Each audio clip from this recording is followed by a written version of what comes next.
don't know what would have happened. I mean, Collar, can you imagine you walk into the locker room and you see a rabbit in there? That would be pretty crazy. Garrett, I'm glad you went to the defensive line because I do think that's from the preseason game. That's probably where besides the quarterbacks, obviously, like my mind first goes to Caleb Banks. And Collar, I know you've probably watched it back. You watched it from home on the, with clear vision on him every single snap. What do you make of that first debut for Caleb Banks? We're talking about a guy who has played 4 meaningful games since the beginning, I believe, of 2024. A guy coming off the major foot injuries, a guy who is obviously physically beyond gifted. But just what did you make of that debut against Francis Malinois, Noah, and John Runyon, guys who obviously do have talent as offensive linemen? I was prepared for it to look like that because when we had talked to Brian Flores a couple days before the preseason game, he said, hey, you guys know that I'm very patient with rookies when talking about, Caleb Banks and sort of the lack of reps that he's gotten in practice. And the light went off. Oh, okay. I understand probably what's going to happen here. Not only has he not played much football since 2024, but he has not had the full slate of reps with the first team or even the second team that we would expect from somebody that was a first-round draft pick because he had to go through that entire recovery process. And you think about your burst and all those things, where does it all start? Starts from, the feet, right? So he has to deal with that, can't work out the same way, can't participate in any of the individual drills or anything else in OTAs and minicamp, and then arrives at training camp, doesn't really get into the full rotation. And then, hey, go play a top draft pick in Francis Malinois, go play a team that knows they're going to run the ball a bunch. They weren't going to go have Jackson Dart throw 30 passes and allow Caleb Banks to just rush the passer time and time again. I thought there were a few plays where you saw the jolt, and that's what I was kind of looking for. But there's 2 or 3 plays where he's 7 yards off of the line of scrimmage by the time the play is over. And that was always, to me, going to be something that's hard for Caleb Banks is how is he going to kind of anchor on those plays? Because 6'6", you stand up, those guys have a huge target to deal with there. That's why we see, I think, some of the lower to the ground defensive tackles get into the backfield a lot. I mean, Jalen Redmond's like this. Can't get your hands on him. So Banks is going to have to learn to deal with it. It's a preseason game, and I always like to go back and remind folks that Jamar Chase could not catch a football in the first preseason. He dropped everything, and it was like, oh, bust. And so I think we do have to be patient. It made me think this is going to be a rotational player. And the best time, I think, for him to be on the field is probably going to be third down to rush the passer to start his career and kind of mix and match there and then figure out how to deal with some of these things. But we'll just be looking for improvement. I mean, we knew this was going to take time. And then you see it and you go, oh, no, it's going to take time. What do we do? Right. So it's always hard for people to accept that development is going to happen.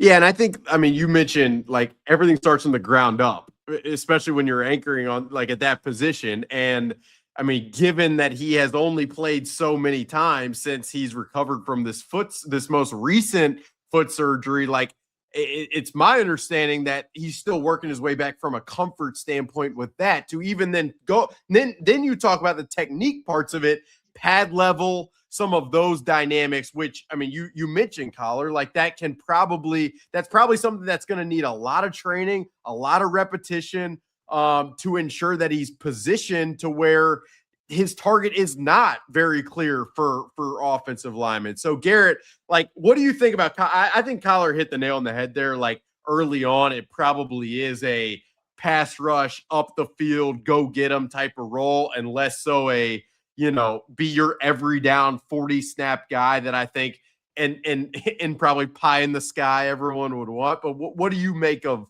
that belief?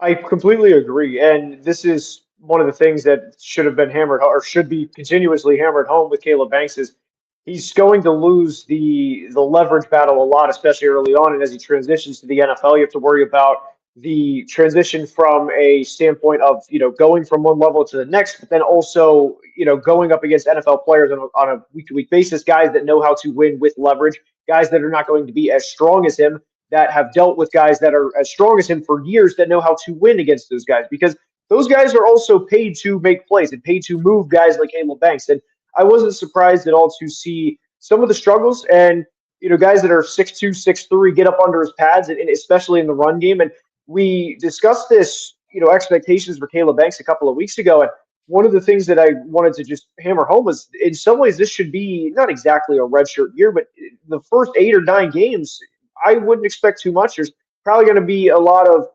murmurs from the fan base about, why did we draft this guy? But I also want to hammer home the point that Coller made with the splash plays, where there's going to be splash plays. There's going to be times where Caleb Banks, 3rd and 6, maybe 3 minutes left in the fourth quarter, has a pressure, knocks a quarterback down, and there's going to be people, screaming at the TV, why can't we have plays like that every game, or, things like that. But the biggest thing with Caleb Banks is to kind of trust the process and, of course, hope that he stays healthy. But when the splash plays happen in his rookie season, I would say trust that they're going to happen more and more frequently as 2026 goes on. And then, of course, year 2 and year 3 to get even better.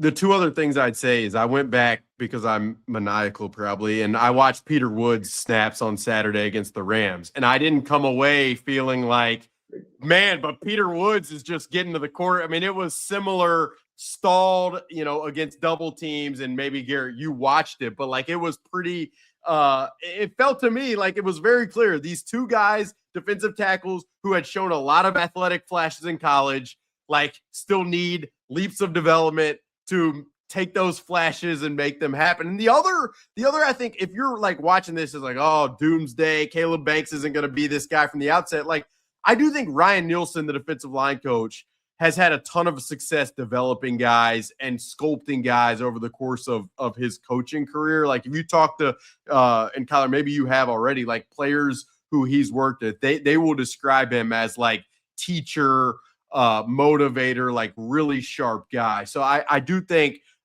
checking in with Ryan over the course of the season is going to be interesting to just evaluate that progression. On a different note, and Kyler, maybe you got more there. Like Dominique Orange had more juice than I think I expected. Now, he wasn't perfect either. I thought there were instances where, similar to Caleb Banks, he was 5 yards, deep trying to stop the run. But I thought his range in the backfield was much more than I maybe expected. So, Collar, you can either add to Banks or segue with Dominique Orange or any other rookie who really impressed you, but it's up to you. Just talk about every single player who played. We'll just start there. No, I did want to say one thing about Banks that does legitimately concern me is when I watched his college tape back after they picked him, the get off from the snap was very slow at times. And when you see the ball in the hands of the quarterback and he is a step back before you're even leaving your stance, and that was happening on Saturday. We've seen it happen in practice. Like that's something that has to get better from Caleb Banks, or he's never going to reach the ceiling that he has the potential to reach with his physical ability. So that's one thing that I want to see be better in the next game. For Orange, there have been numerous times in practice where he takes that first step and hits someone, and you just feel the power of that. And